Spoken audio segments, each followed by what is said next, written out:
Tienen en su pantalla, quiero que se concentren aquí un momentito, tienen en su pantalla acá el tema visión y compasión. Y vamos a compartir algunas informaciones importantes antes de entrar propiamente a las herramientas.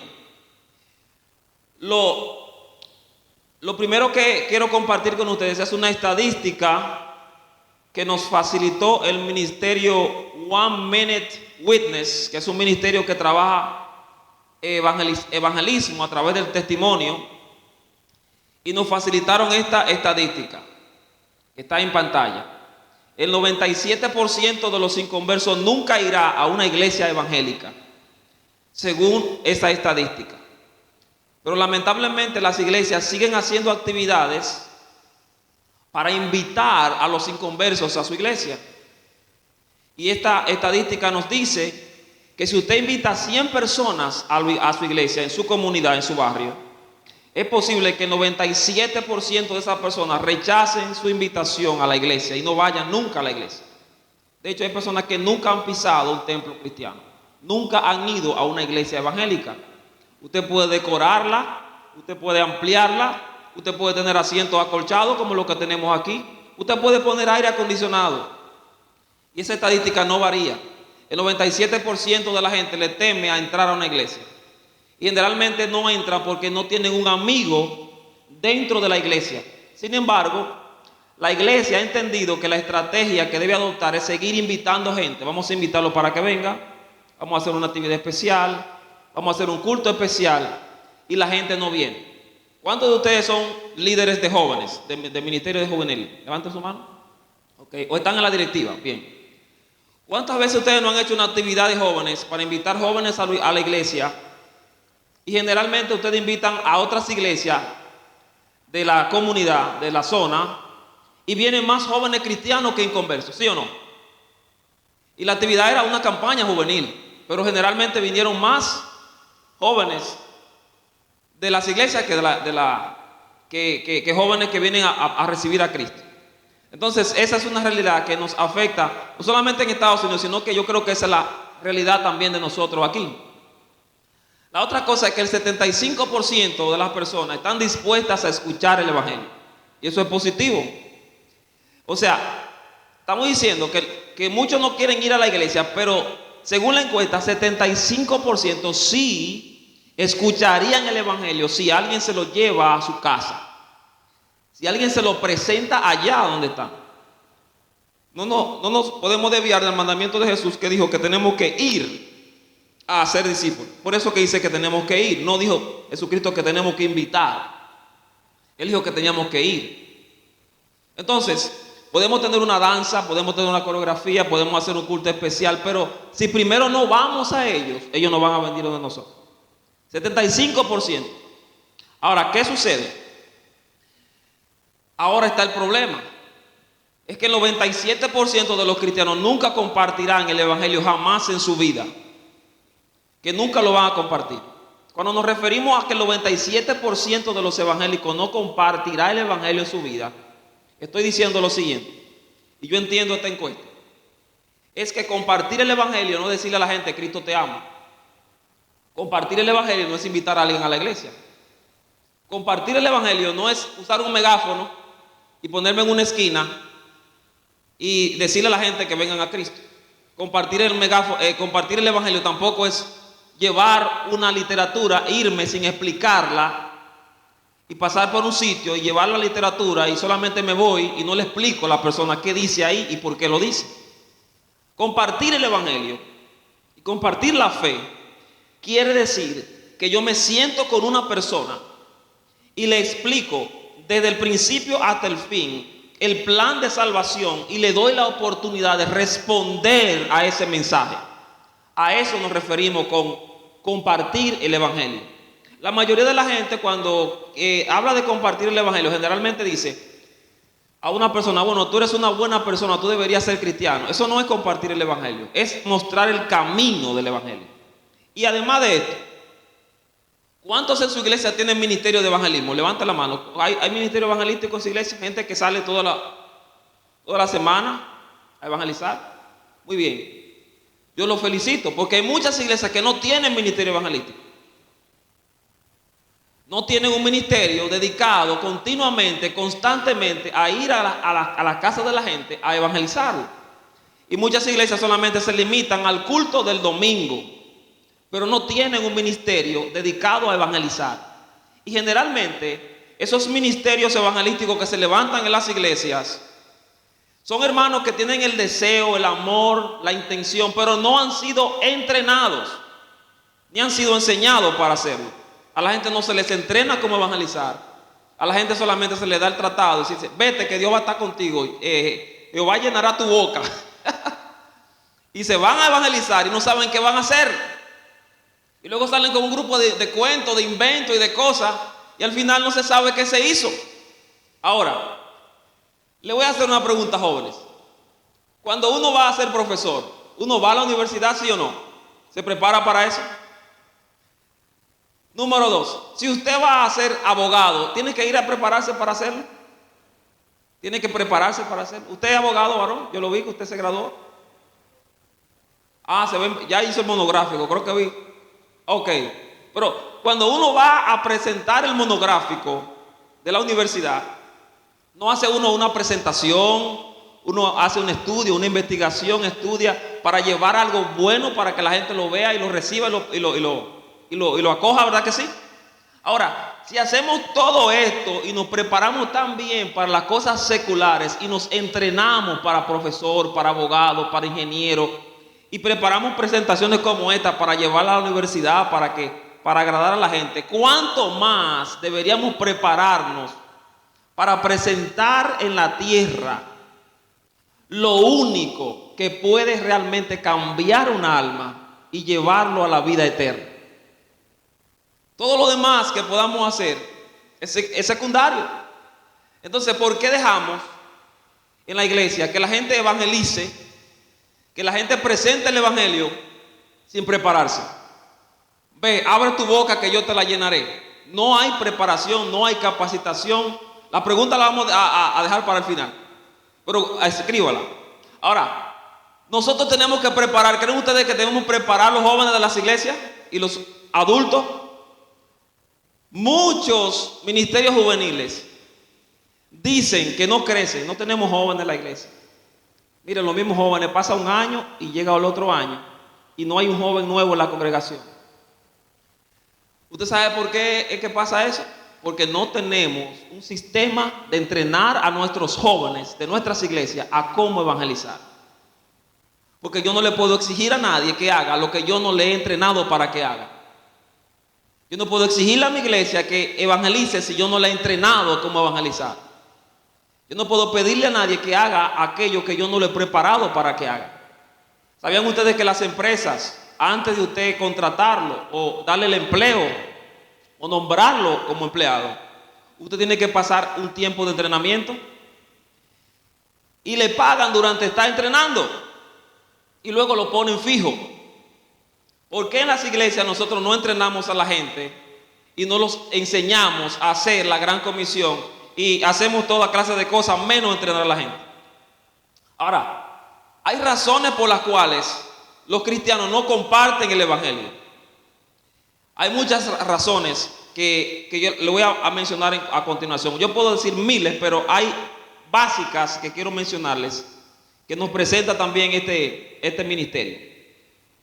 No sé qué decir, falta de entrenamiento. Es la primera razón de la gente por cual no evangeliza. Cuando usted se va a presentar adelante de alguien, usted debe tener un plan de qué usted va a decir. ¿Cuál es el proceso que va a agotar? Cuando usted va a predicar, debe tener un bosquejo. Si lo voy a hacer desde el púlpito, pero si voy a ir a una casa, debo saber qué voy a decir en esa conversación y cómo voy a introducir esa conversación.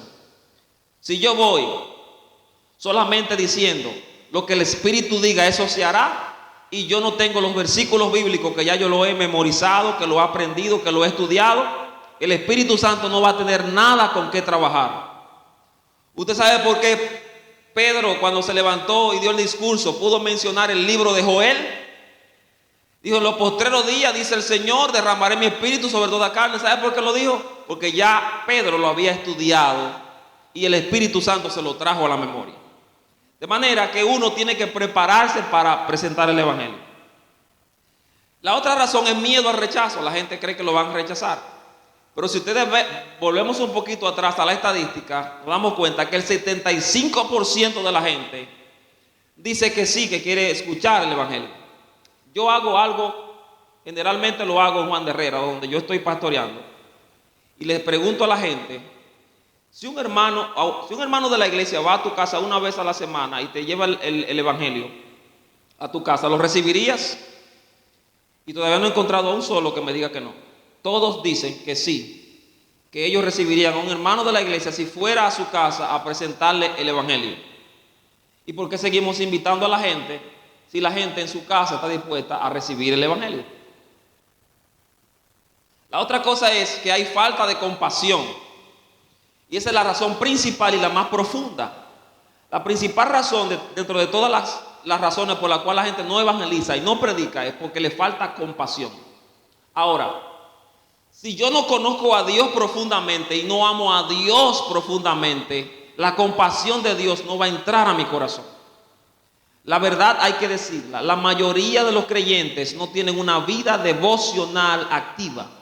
La gente no está leyendo la Biblia, la gente está entretenida en redes sociales, la mayoría de los cristianos no tienen una vida devocional activa. Y si yo no amo a Dios, tampoco voy a amar lo que Dios ama. Y Dios ama las almas. ¿Cuántos saben que sí? Entonces, quiero que vean la pantalla y me digan algo. ¿Sienten compasión por esa persona, por ese niño que está ahí? ¿Cuántos sienten compasión por él? ¿Da compasión? Quiero que vean esta otra imagen. ¿Qué está haciendo ese joven que está haciendo ahí? Se está drogando. ¿Cuántos sienten compasión por él? ¿Cuántos sienten eso por él? Quiero que vean esta otra imagen. ¿Cuántos sienten compasión por eso que están ahí? ¿Ah? No sienten compasión. ¿Se ven contentos? Vamos a ver, y este otro personaje que está aquí, ¿cuántos sienten compasión por ese señor que se ve tan bien? Aparenta bien. Tiene razón. Y ustedes acaban de demostrar algo que es estadísticamente correcto. La mayoría de la gente tenemos compasión por lo que vemos y no por la parte espiritual. Porque yo no les dije a ustedes que esta familia tiene a Cristo. Y tampoco les dije que este hombre, que es posiblemente un abogado o empresario, tiene a Cristo. La mayoría de la gente se confunde y piensa que solamente debemos tener compasión de aquel que está mal físicamente. Pero, perdón, el que no tiene a Cristo está tan mal como el que está a punto de morir porque tiene cáncer o porque está en drogas. Y la mayoría de los cristianos no predicamos el evangelio a este tipo de personas porque Samuel está bien, pero no sabemos qué está en su corazón. Él es un hombre quizá, un empresario exitoso, pero posiblemente sea un mal padre, un mal esposo y esté quebrado espiritualmente. La compasión de Dios no se basa en cómo se ve la gente, sino como la persona es espiritualmente. Y tenemos que pedirle a Dios que ponga esa compasión en nosotros, porque si no la tenemos, no vamos a poder evangelizar. La mayoría de las iglesias siempre decimos, vamos a evangelizar en tal barrio, en el barrio marginal, donde la gente está pobre, está correcto. Pero también en el residencial, también necesitan a Cristo. ¿Cuántos saben que sí? Amén. Entonces no se dejen engañar por las apariencias. Todo el mundo necesita a Cristo. Entonces, quiero que vean esta declaración. La diferencia entre la lástima y la compasión es la disposición a la acción. Mucha gente tiene lástima de la gente. Ven a un vagabundo, ven a una persona que tiene pocos recursos económicos y dicen, tengo compasión de él. No es compasión. Si no te mueves a la acción, no es compasión, es lástima. Voy a poner un ejemplo. La Biblia dice acerca de un hombre que fue atracado, fue golpeado, ¿verdad? ¿Recuerdan ese hombre? Y fue dejado como muerto. Y dice la Biblia que pasó un sacerdote, dio la vuelta y se fue. ¿Verdad? Pasó un intérprete de la ley, dio la vuelta y se fue. Pero dice que un buen samaritano, se paró, vendó sus heridas, lo montó a su cabalgadura, lo llevó al mesón y allí, dice la escritura, que él pagó por él. ¿Cuál de los tres tuvo compasión?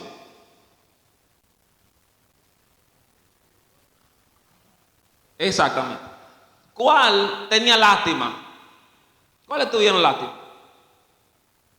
Exacto, todo el mundo tiene lástima, pero quien tiene compasión realmente es el que se mueve.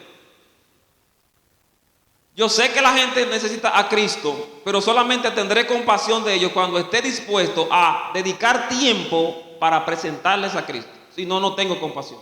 Lo que tengo es lástima de ellos. Y lo voy a dejar en su miseria y no les voy a presentar el Evangelio nunca. La realidad de los creyentes que vivimos hoy, por lo cual no hay compasión real, es porque la mayoría de las iglesias está centrada en ellos mismos. Los mensajes que se predican son para decirle a la gente: Dios te va a sacar de tu desierto, Dios te lleva al palacio. La gente le encanta que le digan que Dios lo va a sacar donde están. Y también hay una tendencia hoy en día en la predicación a la tiradera, a poner enemistad entre hermanos. Y la mayoría de los mensajes hablan, es lamentable que estamos así en Latinoamérica, pero es la verdad. Muchos predicadores y predicadoras hablan de que el que no estuvo contigo en tu desierto no va a estar contigo en tu bendición. Y hay mucha tiradera, hay mucha tiranía en los mensajes, pero la gente está centrada en su motivación personal. Tenemos muchos mensajes de automotivación, motivación personal, pero no de que hay que salir y que yo no soy el centro. ¿Cuáles son las canciones que cantamos? Yo soy tu niña, la niña de tus ojos, ¿verdad? Si usted joven, yo le hago una exhortación: busquen un himnario de gloria de los viejos, de los viejitos, desempólvenlo y léanlo como si fuera un salmo, y se darán cuenta cómo pensaban los cristianos de hace 100 años y 200 años atrás. Ellos cantaban así: yo quiero trabajar por el Señor, confiando en su palabra y en su amor. Quiero yo cantar y orar y ocupado siempre estar en la viña del Señor. ¿Lo han escuchado alguna vez? Esa era la mentalidad de los cristianos de hace 200 años. Y cuando la gente habla de volver a la senda antigua, es muy bueno decir de la senda antigua, pero la senda antigua no se trata de cómo yo vista ni lo que yo me ponga. Se trata de hacer lo que la iglesia hacía en ese tiempo, y es buscar las almas. ¿Cuántas veces pensamos que la santidad y volver a la senda antigua se trata de volver o de tomar la forma de vestir? Lo que se trata es de lo que esa gente hacían: oraban y trabajaban y buscaban las almas para el Señor. Eso era lo que hacían. Entonces, tenemos que salir de esta realidad. A pesar del ejemplo de Jesús, los cristianos seguimos pensando que somos más importantes para Dios que los inconversos. El 97% de los mensajes son destinados a satisfacer necesidades de los creyentes, para que se sientan bien y para que sean halagados. Y yo no sé cuáles son evangelistas aquí, y me van a disculpar, pero esta es la realidad. Yo he invitado evangelistas a la congregación para que den un mensaje evangelístico, y lo que hacen es que le predican a la congregación. Así que yo tengo una metodología de invitar evangelistas ahora, y les digo, cuando los llamo, les digo: hermano, yo sé que usted es un buen predicador, pero yo invité a un evangelista para que predicara a la gente de la célula que invitamos, y le dije: tiene prohibido que usted llame a hermanos para ministrarle. Yo hice un esfuerzo para traer gente inconversa. Aquí invitamos a la gente, trabajamos. Bueno, ya no estamos invitando iglesias para cuando hacemos actividades con inconversos. Solamente invitamos inconversos. Pero le digo: no llame a hermanos para ministrar, porque cuando yo le diga a usted que quiero una campaña para avivar a los hermanos de la iglesia, yo lo voy a invitar para eso. Pero por favor, si te invité, mírenla ahí en la cámara, si te invité para que me le prediques a los inconversos, no me le hable a los cristianos, porque yo los invité para eso. Yo ayuné por eso, yo oré para eso, y yo invité a inconversos a la campaña para que tú le prediques a los inconversos. no para que le prediques a los cristianos. ¿Cuántos dicen a Dios, a gloria a Dios? Evangelista, perdónenme, pero es así. Ahora, en Mateo capítulo 9, versos 36 al 38, dice que Jesús tuvo compasión de las multitudes porque veía que estaban desamparadas como ovejas que no tenían pastor. ¿Y qué hizo entonces Jesús cuando tuvo la compasión? Entonces Jesús dijo a sus discípulos: la verdad, la mies es mucha, mas los obreros pocos.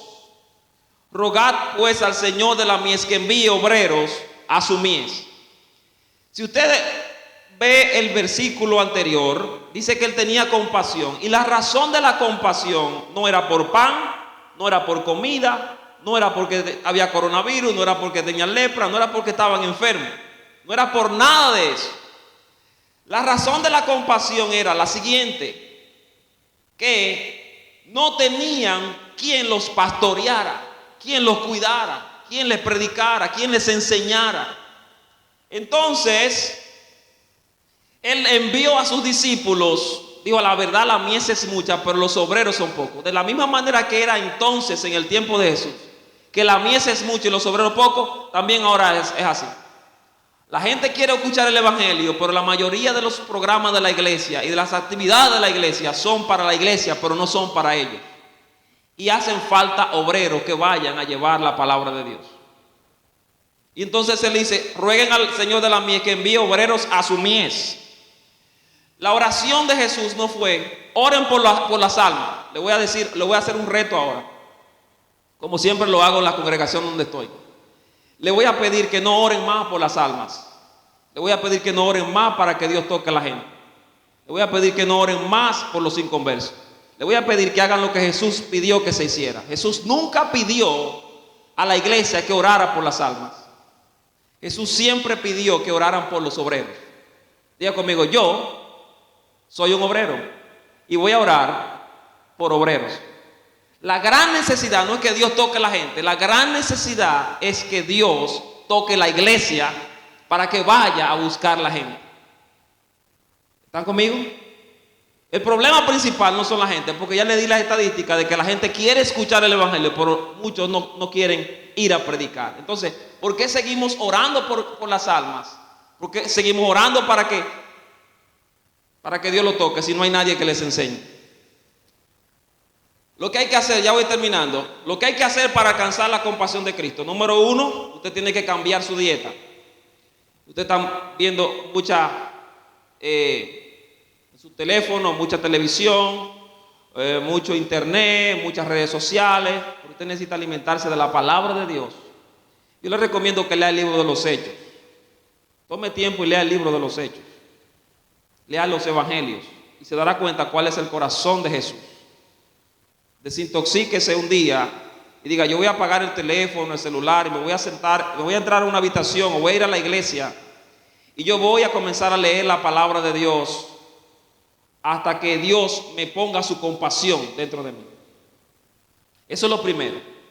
A veces estamos consumiendo comida chatarra, pero no nos estamos alimentando de la palabra de Dios. ¿Cuál de las dos cosas tú quieres? ¿Lo rápido o lo que te va a satisfacer? La otra cosa que hay que hacer cuando tú recibes la compasión, si eres líder juvenil o pastor o líder de cualquier congregación, es cambiarle a la iglesia la dieta también. Y en lugar de motivarlos a que sigan adelante, tú tienes que entrenar a la iglesia para que hagan la tarea. La Biblia dice que Dios constituyó a los pastores, a los profetas, a los apóstoles para perfeccionar a los santos para la obra del ministerio. Para que nosotros preparemos y entrenemos las congregaciones de cómo hacer el ministerio. Entonces no podemos seguir solamente motivando a los hermanos, diciéndoles que Dios está con ellos y no entrenando a la gente para que haga el trabajo. Y seguimos así, y los pastores que me ven, por eso es que muchas iglesias le están trayendo muchos problemas a muchos pastores, porque si usted no le da a ellos trabajo para hacer, ellos le van a dar trabajo al pastor para que él haga. Si la gente está ociosa en la iglesia y no está haciendo la gran comisión, entonces esa iglesia le va a traer problema al pastor y el pastor va a tener que seguir ayudando y aconsejando y alentando. Pero ¿cuándo vas a arrancar, hermano? Jesús permaneció 3 años con los discípulos y luego los envió. Pero hay gente que tienen al pastor 30 años, 40 años y ellos nunca arrancan. Ellos siguen siendo evangélicos, pero no son discípulos. Una cosa es ser evangélico y otra cosa es ser discípulo. Y Jesús no nos mandó a ser adeptos ni a ser evangélicos, sino que nos mandó a hacer ¿qué? Así que no me interesan los evangélicos, me interesan los discípulos. Porque la iglesia está llena de evangélicos y hay pocos discípulos. Dios le bendiga, hermano. Voy a concluir con este pasaje. Quiero que se pongan de pie para que lo leamos y oremos. Y vamos a pasar a la próxima sesión. Tenemos que regresar a una genuina relación con Jesús. Y eso es lo que trae la compasión. Miren este versículo bíblico que vamos a leer para que vamos a orar. Y este va a ser el punto de nuestra oración. Y vamos a orar con este versículo bíblico. Vamos a orar con la Biblia. Dice, el amor de Cristo nos obliga. La Reina Valera dice, nos constriñe, que nos obliga. Porque estamos convencidos de que uno murió por todos y por consiguiente todos murieron. Quien escribe es el apóstol Pablo, dice, estoy convencido de esto. Solamente tendremos la compasión de Cristo cuando estemos convencidos de esta realidad. Y Él murió por todos, para que los que viven ya no vivan para sí. Esto quiere decir que nosotros no tenemos que vivir para nosotros ya. Y mucha gente en la iglesia, en las congregaciones, están viviendo para sí. Queremos que nos satisfagan el ego, que oren por nosotros, que nos ministren a nosotros, que nos prediquen a nosotros. Y eso es vivir para nosotros. Pero ¿qué dice la palabra? Para que los que viven ya no vivan para sí, sino para aquel que murió y fue resucitado. Y la oración que vamos a hacer es esta, en base a este versículo bíblico. Número 1, que conozcamos el amor de Cristo. Eso es lo primero, que el Señor nos muestre su amor en toda su plenitud. Y la segunda cosa por la que vamos a orar es para que dejemos de vivir para nosotros y comencemos a vivir para Cristo. Amén. Vamos a orar. Padre, te damos las gracias en este momento. Gracias por morir por nosotros, Señor.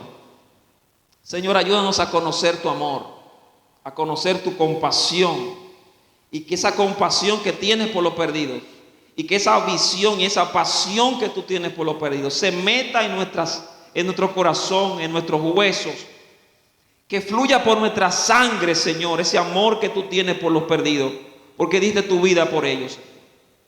Señor, ayúdanos a no vivir para nosotros, a dejar de ser egoísta, egocéntrico, a dejar de vivir para nuestros propios propósitos personales y comenzar a vivir por aquel que nos amó y que se entregó por nosotros. Gracias, Señor, por tu misericordia, por tu gracia y por tu perdón. En el nombre poderoso de Jesús de Nazaret. Amén y amén. Gloria a Dios. Denle un aplauso a Jesucristo. Pueden sentarse.